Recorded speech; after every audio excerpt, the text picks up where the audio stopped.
What's up, Uyghur Nation? Welcome back to our third episode of Chit Chat and Chai. I'm your co-host, Lala Mehmet.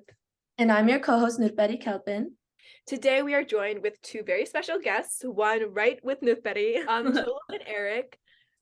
Chugluk, do you want to take it away? Hi, I'm chugluk. I'm a fourth year at the University of Virginia. I'm studying mathematics and economics. Hey guys, I'm Eric. I'm currently in the United States Air Force. It's been 3 years since I joined. I'm currently stationed out in Alaska. I'm also going to school through Penn State. Okay, so our first question is for Eric, and it's what would you say to Uyghurs, particularly in later generations with traditional mindsets who think that enlisting in the military instead of attending college is less prestigious? There's definitely, I can understand why these traditional people might think that, just because school is such a big thing that I think in the Uyghur community, lots of people, especially these parents, like to harp on. But I mean, the military offers schooling. I've been able to go to school since I've joined, and it's completely paid for. I haven't had to pay any money out of pocket for any of my classes, textbooks, all of that is paid for. So I think it's a good opportunity. Not just that, it also sort of sets you on your own. Just because when you're in the military, you're 1,000 miles away at home. You learn how to adapt, living on your own, learning like I need to manage my time better, stuff like that. Sort of you have to mature once you join the military. Do you kind of want to talk about like how you got into doing the Air Force? Because I remember like way back when we were still in Chantilly together, like Yeah. you were also like applying to colleges, and like I Hmm. remember you were telling me about like what you were thinking about studying. So like what Yeah. did you kind of choose this path and kind of go down into joining like the Air Force? Yeah. So obviously my original thought, I want to say sophomore, junior year, I had military was not even in like first thing that came to mind. Definitely like go to college, do 4 years, and then maybe grad school, whatever most people's plan. Okay, grad Uh, school and everything. yeah, that was my plan. So my sister, because she has a bunch of friends who've gone through the military, same as I have, said like, "Hey, here's an opportunity I think you should look at." And she said like, "I know people who've joined the Air Force right out of high school, and they've been able to go to school while serving." I was like, "Okay, I'll look into it." So that's what I did. As I started thinking more about college, it's like maybe this is probably right, just because college is expensive. Uh, I don't want to put that stress on my parents to worry about them paying for my college. And I have a little brother who's also growing up, so it's kind of don't want to put too much stress on their shoulders. So I was like, okay, maybe this might be the best decision for me to do. That's big of you, like considering Yeah. that about your parents and stuff. I remember like you were like when I was in high school, I would hear that you bought your own car with like the money Hmm. that you Hmm. got from working at like Sweet Frog. Yeah. I worked at Like that Sweet was Frog. also yeah, that was I worked. also like something that you did. That's like Yeah. No, Sweet Frog was a fun job. I worked there for a few years. And I was like, I need my own car. I'm sick of taking my mom's van out when she needs the car. So I was like, let me buy my own car. Chogluk, would you like to talk about your experiences with college and what your plan is? Because I know you're graduating following the end of the spring semester. I guess like all throughout, ever since I was in elementary school, I always thought I was gonna be a lawyer. It's kind of in my personality. You guys are all my childhood friends, you For know. real. You know how I am. Yeah, you like to But argue. Yeah. and I'm right. And so I applied to law schools this semester, so I'm waiting to hear back. And the plan is to like hopefully go to law school straight through. So I'll graduate in May, and then I'll be enrolled in starting school in August. So yeah, that's kind of what I'm up to. I would like to add in, she got into UVA law and GW law already. Oh, wow, top 10. yeah. It's UVA giving is it top UVA top 10. five in the We nation? are so proud of you. We are so Oh, proud of you. thank So you. you did mention earlier that you majored in like math and econ. So why don't you tell us a little bit about like how you ended up wanting to do law? Because I know you mentioned you're a little bit of a lawyer or whatever, but math is a pretty big jump away from like studying law. Yeah, that's definitely true. And I think One thing that Erik did that I definitely did not do when I was applying to colleges or in high school, thinking about my future plans, was like how I was going to finance these plans. I think a lot of us forget about that part when we're considering our future plans. And so after I'd gotten accepted to UVA for my undergrad, I suddenly was like slapped in the face with this massive bill, and it was horrifying. And then so I applied to Lockheed Martin's STEM scholarship program. And so if you major in like any engineering or computer science, physics, and math, they'll pay for part of your tuition. And so I was accepted to that program, and I really like math. I was already an economics major, which is pretty math heavy. And so I just decided to tack on a mathematics major as well to help significantly reduce my tuition. And yeah, so that's how I did math. And I think that majoring in math, if anything, helped with my like logical thinking skills for law. So yeah, it may seem like they don't kind of like go together, but in my experience, it seems like, you know, pretty helpful. Not the traditional pre-law track, but yeah. Mhm. It's definitely going to be a big learning curve, and it's not the end of the world if I decide to drop out of law school. There's plenty of ways I can, you know, my goal is to help with this Uyghur issue, and so there's plenty of other ways I could be involved. So yeah, we'll see. We'll take it day by day. Well, like transitioning into that Uyghur issue, I did kind of want to talk about this. Erik has actually been a really huge part of like the Uyghur community, like advocacy community. And so like transitioning into that topic, like I moved to Virginia my ninth grade year. And you know, it was a really big jump because I had moved from Maryland and there was like literally zero Uyghurs in Maryland, and now I'm like Virginia had like every single Uyghur ever.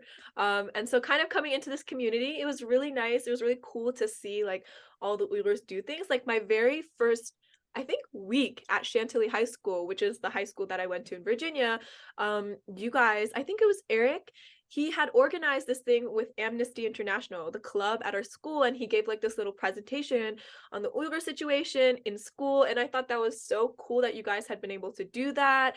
And I think that really inspired me to like do something and like participate more in advocacy, like seeing you guys participate. Well, first things first, shout out to Subihi. I don't know if you guys remember Yeah. her. She was the one who actually, someone introduced me to her because she was already Amnesty International, and she was a big part into me getting involved into it. And she did most of the load setting up the presentation on the Uyghurs. And I think didn't you present in front of the school, Zalala, Oh yeah. the video, correct? I think we had pizza and there was a bunch of people and we ran out of pizza.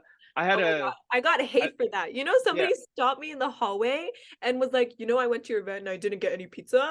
I Well, unfortunately couldn't go because I had an AP exam that morning. But I heard you guys killed it. But I also heard a lot of people were upset because there was no more pizza.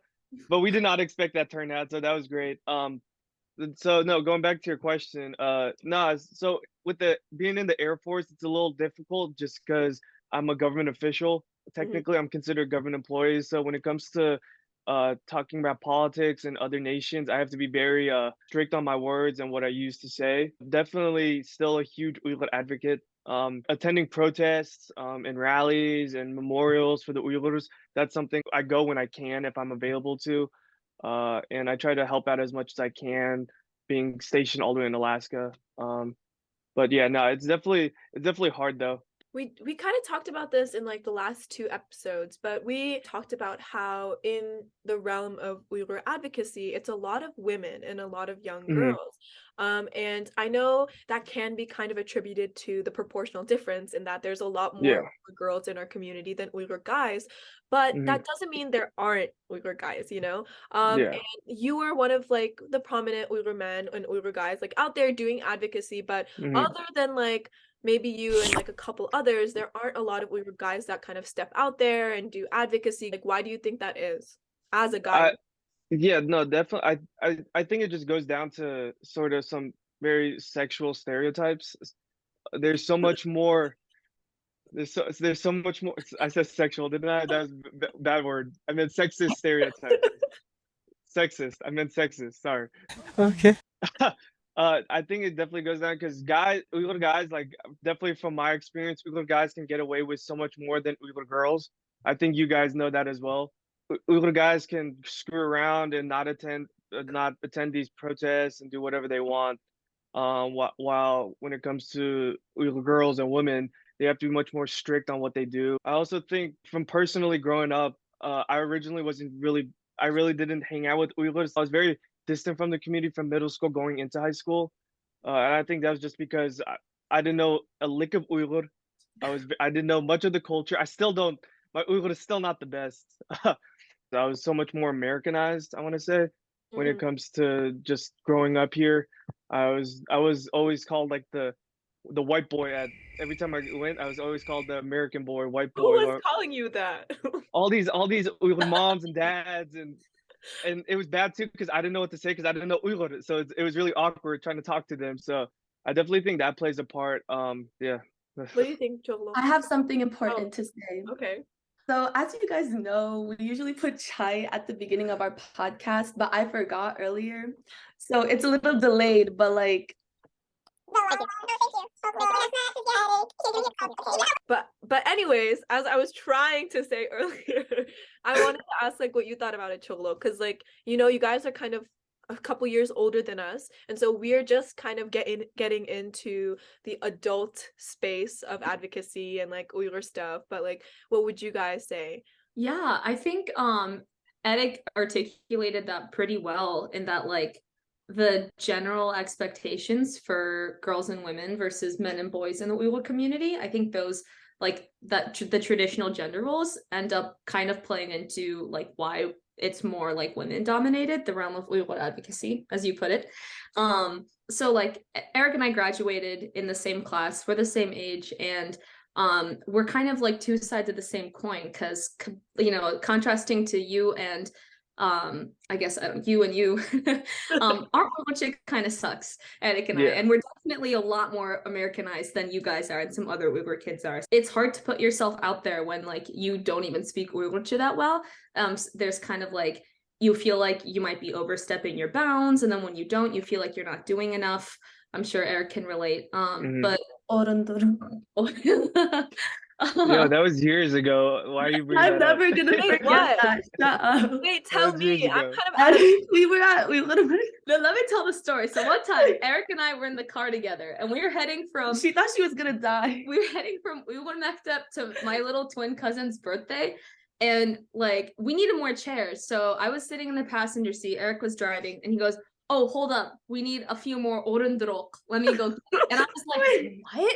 What did you just say?" That was yeah. wait. I have another story. That was wait. another story. Wait, this just proves this was not the only Oh, time he said that because there was this another is very embarrassing. This is in extremely Uyghur embarrassing. we were all sitting, and then I forgot. Like I think class ended, and he was cleaning. Oh yeah. Can you finish it? He was like, we were like cleaning up the classroom afterwards because his mom runs this like we were like school, and he was helping cleaning up the orundoroks again. It was a little silly. Sorry, Erik. He said it Not so once. confidently. Not once, I but was- twice. Yeah, oh yeah. Okay, yeah, I know. I'm pretty confident when I speak Uyghur, but I know I'm butchering it half the time.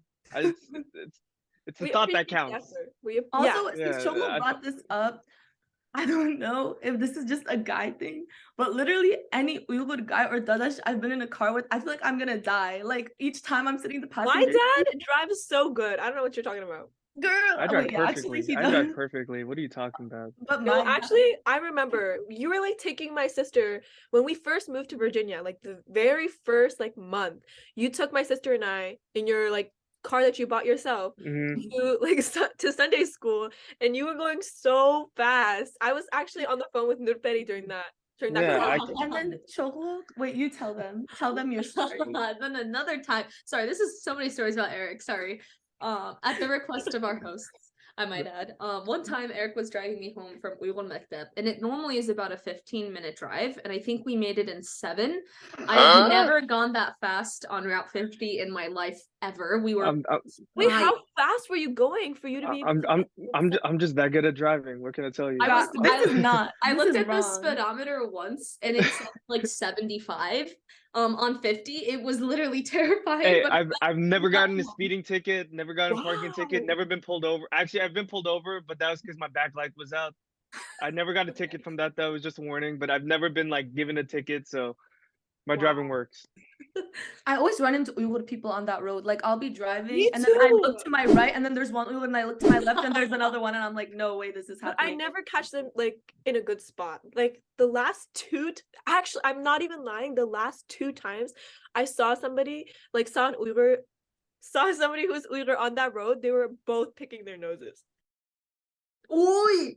Whoa, bro! Once it was so funny because I was driving right, and then I looked to my right, and they're fighting, and the wife was about to go like this to her husband. She was like, "Ugh." It was so funny. Okay, I actually want to add on. Like, I have a question relating to one of the topics earlier about like advocacy and stuff. So this might be like a bit of a controversial topic, but you guys know how here there are some people who are scared to get involved in politics and stuff. Like they don't like showing their faces at different places, like for example protests or rallies and stuff like that. So I was wondering what your guys' thoughts are on that and ways that they can still help out but without showing themselves in public or getting on camera, if that makes sense. Yeah, I probably fall more into this boat than Eric does, because he was more active, like giving speeches, going to protests and stuff.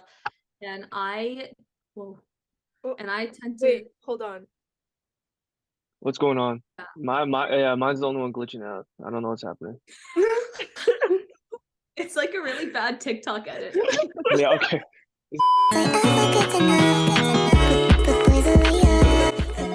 It stopped. Did it stop for you guys? It stopped for Yeah. me. Okay. Should I keep talking? Yeah. Just like you fall more into the other boat. Oh yeah. So I was saying like I probably fall more into the boat that Nurpari was talking about in her question, as opposed to Eric and you guys more like active, directly active, showing your face, speaking up. I probably like my contributions probably are like more back end. I do some of like the data mining collection, that type of work for some of the Uyghur advocacy groups in DC.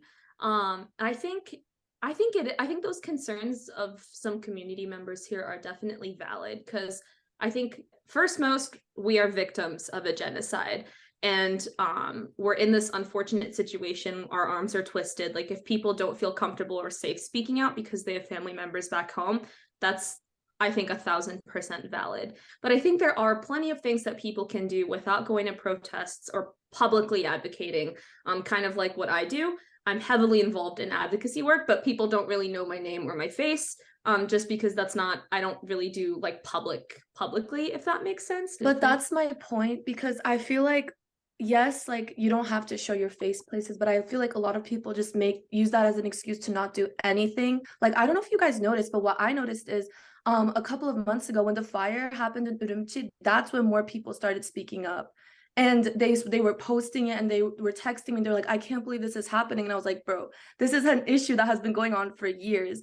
Like, it shouldn't have to take even like worse things to happen for people to speak up about it, because it is an ongoing issue. So yeah, no, I mean, like, I definitely think there's a valid reason behind not wanting to show your face in that protest and stuff like that, just for fear of your safety from all your family members back in Beten. But no, I definitely agree with what you guys were saying. Like, there's stuff you can do. It's small things that people can do, like make shirts for a protest, make posters. Yeah, like there's so many things people can do behind the scenes that'll help. I mean, my family, since we moved to America, I've always been very on the spotlight. My mom's very big into the Uyghur community and was always on the spotlight. My dad, he's a journalist at RFA talking about stuff at Beten. My sister has been in the spotlight since God knows when. So our family's doesn't have that fear, just because we can't control what happens in Beten. But it's definitely like an understanding, sort of, we understand why. But again, like there's small things that people can do to help out within the Uyghur community. Even if you're babysitting children so other people can go to protests, that helps. That at least helps. You know what I mean? Eric, you said your family has been like really like heavy in the spotlight. So do you want to talk about like the impacts of that? Like obviously, everybody's been affected by the Uyghur genocide, but Mhm. I think that because your family is so active in advocacy, do you think they've experienced like different kinds of effects? Actually, it just reminded me of my sister. I want to say last year or 2 years ago during the summer, spoke at the UN on part of the Uyghur, what's going on in Baten and on the Uyghur genocide. And what happened was when she was speaking, the Chinese consulate at the UN kept putting in a request to cut her off from speaking and not letting her speak in front of the UN Human Rights Council. Yeah, it was the Chinese consulate was very adamant, and they were essentially threatening the UN Council, like, hey, do not let her speak.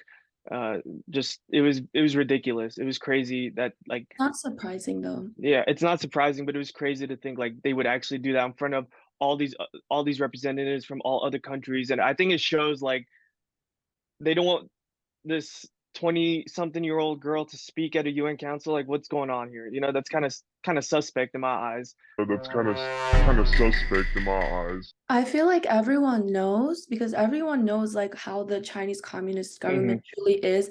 They're just scared to do anything because of the strong power that they hold, like economically, politically. So even if they know, like no one has really taken action. That includes Muslim countries as well, Yeah. like Middle East. Yeah. Like, I think you're referencing like the UN vote that the Human Yeah. Rights Council had. So, like, just to give you guys, for those who don't know, a little bit of information, very recently, like this year, a month or so ago, there was a vote on the Human Rights Council to just discuss the human rights abuses happening in Xinjiang, or as we indigenously call it, East Turkestan. And it wasn't to enact any laws, it wasn't to enact any sanctions or regulations or anything. It was simply to discuss the abuses happening, the abuses that China has been committing. And the vote was rejected. It was a 19-17 loss. The vote was completely rejected. And if you look online, you can see the list of countries that voted no or just abstained from the vote. And it's like Nurpari said, a lot of those countries were Muslim countries. And it's surprising, it was very surprising for a lot of us to see. But I think it's also not just the Chinese government that's been actively denying this. I think there's a lot of like citizens as well. Even though I'm not doing anything to the level of like Irada, for example, like your sister Erik, like going to the UN, even on the small scale of advocacy work that I'm doing, I have faced like Chinese people who have told me that what I'm doing is completely wrong and that I've been brainwashed by Western propaganda. Actually, Erik, at Chantilly, this was after you left, I did another Uyghur presentation, whatever. And this girl who had recently come from Beijing, she like afterwards or like a long time after, she came up to another board member and she said that that presentation made her uncomfortable.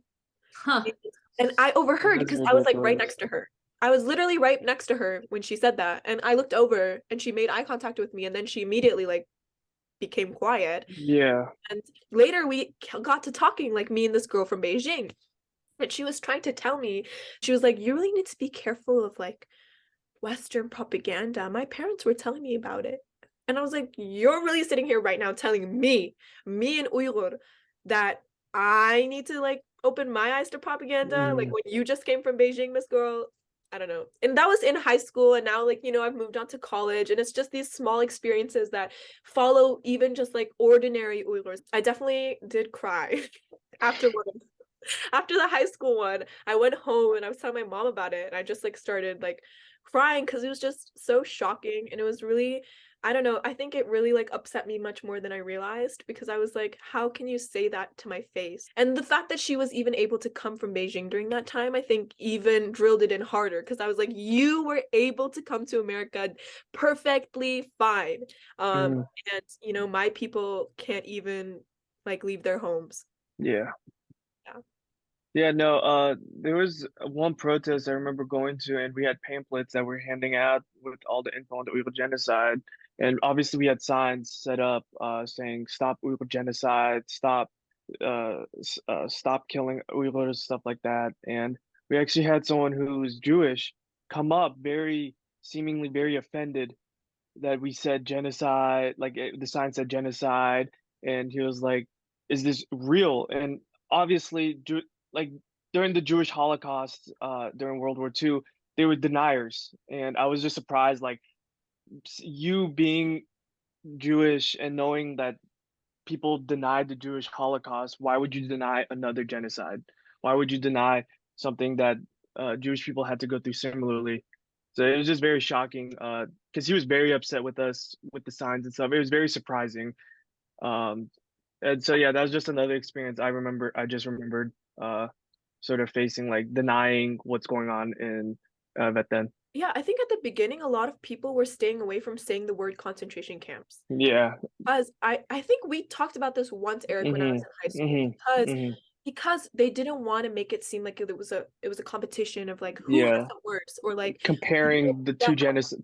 yeah, Yeah. they like Uyghurs didn't want to seem like we were comparing this atrocity with Yeah. atrocity that Jewish people face. But I think like we need to stop thinking like that, because it's never a competition between who has had it worse. Like these are both completely separate, horrible things that have happened and are happening. And I think like I think that like there are still people who think like that. For example, sometimes when I describe like the camps to people, I'll be like the Nazi style concentration camps, Yeah. because a lot of people have a vast knowledge of the Holocaust because it's taught in schools. And so kind of giving them that idea of like it's to this degree will help them understand how bad the Uyghur genocide is. Mhm. But I think like some people misinterpret our intentions behind saying that. Yeah. I feel like it's so unfortunate because this Uyghur genocide really was a perfect storm of consequences. It's, you know, amidst like mounting Islamophobia from terrorism, um, arguably the world's most omnipotent political and economic power. They have, and like, not only are they like, they have a vast amount of political and economic clout. So it really is just like such an unfortunate combination of circumstances where this country is really reaching its political and economic tentacles all across the world. Like the nature of genocide now is just so different than it was almost 100 years ago when the Holocaust happened. You know, to the extent that the CCP can exterminate Uyghur people, they're taking it there. I mean, Yeah. concentration camps is definitely a valid term in my opinion, and Mhm. it's just so unfortunate how much businesses and media and money has become entangled in this oppression. Now people have a really strong incentive to not speak up for Uyghur people, and we're seeing that given how awful this genocide is. It should have ended years ago. We should have advocated, all this should have happened by now, but it's so Yeah. slow because money talks, people's Yeah. pay apparently. But kind of changing the mood, because we really got down in the dumps. Yeah. um your dad, Chogluk, kind of taught at the Uyghur school for a while. He was my teacher, my favorite teacher. Let's go. That's because he taught our class. And then, you know, Eric, your mom literally runs the Uyghur Yeah. school. Yeah. So do you guys kind of want to talk about that? Like your parents' experiences swiveling away from depression. Do we want to kind of talk about like the hope in our community and like Yeah. Yeah. how that's been going? Yeah, so obviously my dad is not as involved in Uyghur school to the scale that Eric's mom is, but he it was so cute. He was so excited to teach, so excited. It was really like heartwarming to see my dad so excited about kind of teaching the younger generations, because it is important to keep our language and whatnot. So yeah, it was really great. He did stop. It's been a few years since he stopped. Most of us are in college now. I think his class was really fun, and Yeah. had that last 30 minutes of like just speaking Uyghur. I think it was like enjoyable. Yeah. That's very No. So I Make sure remember. you tell him I said that. I will. Make sure you tell him I said that. I remember growing up, and there's always been like an Uyghur Mektep, but they've never lasted long. One of the key parts, I think, when it comes to culture is language. I think that's one of the most key factors. And if you're able to keep the language alive, you're able to keep the culture alive. So I think it was really great that my mom was able to sort of create this school and get Uyghurs all around the Virginia, Maryland, DC community involved. Um, I remember carrying all these chairs, setting up in the classroom every Sunday morning, all the orondoro, carrying all these chairs into the classroom and setting up all the classes and helping the teachers print out all the materials they need for their classes. Um, Yeah, that was like a typical Sunday morning for us. Now we've been able to grow. Uyghur Mektep is pretty big now. We have about 100 students, a little bit over 100, I think. The best way to keep a culture alive is keep the language passed down from generation to generation. Because if that language disappears, you slowly lose what is being Uyghur. Do you remember the first Uyghur Mektep? Yes. All Oh my God. you, In the Eric, small building? those were some interesting days. Like, Yeah, We were like 10 and like Eric and I would always fight. We would just yeah. Eric was so okay. Eric, I'm not actually, I'll only name him. There were like a couple of other guys. They were all so annoying and kepsis. And we all had this one friend. I'm not gonna say his name, but his dad would Let's not always name take him names. into a room. He would take his belt off. and take chung his- chung chung chung. You used to beat him. It was Oh, so that's funny. wait, if I say his name, can you like bleep it out? Yeah, I'll bleep it out. It was What? No, okay. My mom was one of the teachers at that old Uyghur school, and She- Eric and his friend, okay, bleep this part out too. We're both her students, and literally, like just a few years ago, we would like talk about it, and she'd be like, "Boldy, don't tell me about those two. Like, I'm still traumatized from them." But it was fun. But it was just crazy. When like earlier, back to when she said she knew she wanted to be a lawyer from a young age. That's true. She would always try to like boss us all around. She'd be like, "Hey, and then she'd be like, "Okay, guys, so now today you guys have to do this, do that," and she'd be like bossing us all around. So Nurpari's really throwing out the shade. I know, right? She doesn't want to talk about how she was. I was so really good. annoying too, but at least I got bullied. You I deserved it. You were so bad you got bullied. The rest of us handled ourselves. You were talking about Eric the other day. You said he was so kept. The Okay, other I day. was a bad kid when I was younger. I'm Wait, not afraid Chugluk of has a anything. story about Eric. One time, Erik, you know how we used to, we would play a lot, but we would also fight. Yeah, 'Cause, yeah, like, yeah. we were both shoch when we were little. Yeah, And yeah, keep yeah. in mind, for the viewers, we were like really young, 9 or 10. Yeah, it was. Yeah, Erik and I are 22 now. So one time he was hiding behind a door to scare me. And this was after an entire afternoon of tormenting. I had it. I was like, oh my God, I just know this guy is behind the door. Because he wasn't hiding well, but he was trying to hide behind the door, but he was very obviously there, breathing loudly, like doing all this. And so I like took he was hiding behind it. So I took the door and just kept slamming it to the wall with him behind it. And then he came out crying. He was so sad. I was so satisfied with myself. Catch it on Erik. I wouldn't do it now. It's okay. It's okay. I probably deserved it. I was really did annoying when I deserve was a kid. it. I remember. Do you remember when Patagolapa would take your ear in one hand and Eldon's ear in the other? Yeah. Oh my God. It I was well remember- deserved. There was some things going down in this Uyghur school. There was so much going down. I would remember my mom would like pull me to the side when I was misbehaving and threaten me, and I was like, okay, I'm sorry, and then I just go around, And he mess does something up. I do the same thing, just be annoying and be a troublemaker. Okay, then I guess we can't even be mad at the kids now. Yeah. Yeah, compared to Eric and Ildan, the kids now are nothing. Are they though? Oh God. No, not the TikTok edit again. I don't know why I keep doing that. Not again.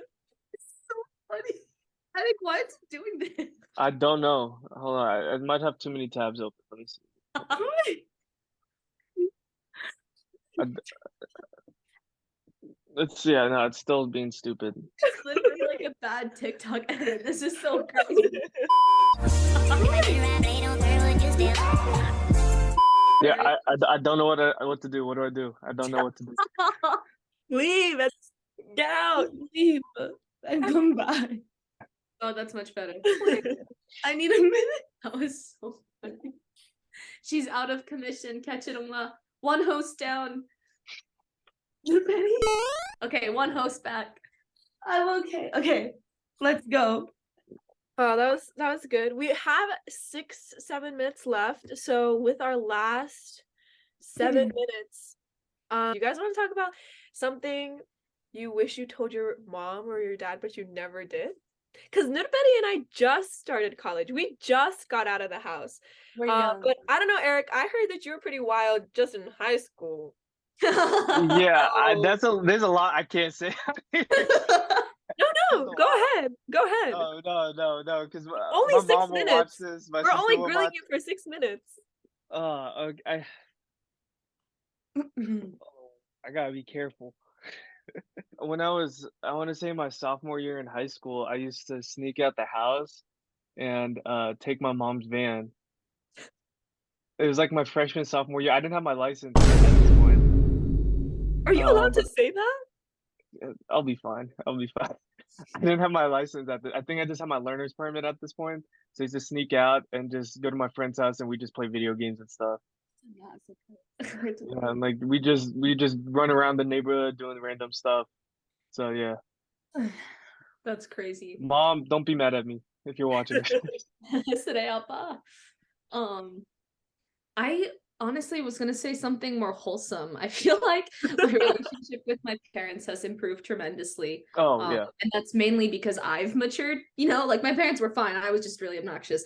But being in college has definitely chilled me out more. And I think I wish I would have been kinder to them more early on. I love the differences of the answers these two gave. Oh, okay. Oh, hold on. She's completely right though. Because I've been living on my own since I was 18, so I sort of learned like how important my family is to me more so since I left. And it's definitely hard being 1,000 miles away, seeing my little brother grow up, and my parents just far away. My sister, I don't care about my sister. She's doing her own thing. But mainly, just it's hard seeing my little brother grow up, and I'm not there to see it. Like every time I come back home, he's like 5 inches taller now. He's saying like, "What's up, bro?" He's dapping me up, like doing all these things for a 10-year-old. It's like, what the hell? He's changed. He's changed a lot. I don't know. I just feel like this is kind of like not just like after college, but I just feel like everyone should know to cherish the time they have with their family Mhm. because I feel like we just really take them for granted sometimes. And it is like one of my biggest regrets too. Like you never know what's going to happen the next day. So like regardless of it, if it's after you graduate from high school or college, it's just like as like even from like a younger age, just like cherish the time you have with them. Yeah, Sounds definitely. corny, but it's super true. Yeah. Yeah, Well, definitely. I think that's a very wholesome note to end on. Thank you guys for watching our 3rd episode of Chit Chat and Chai. We chit chatted. Erik drank Dunkin', and then we we didn't Yeah, drink A real anything. Uyghur who drinks this coffee and not this chai. is some coffee. I need some coffee. I needed some. But that is a wrap. And we will see you guys in the next episode. Bye. Bye Bye-bye. everyone. Thanks for watching.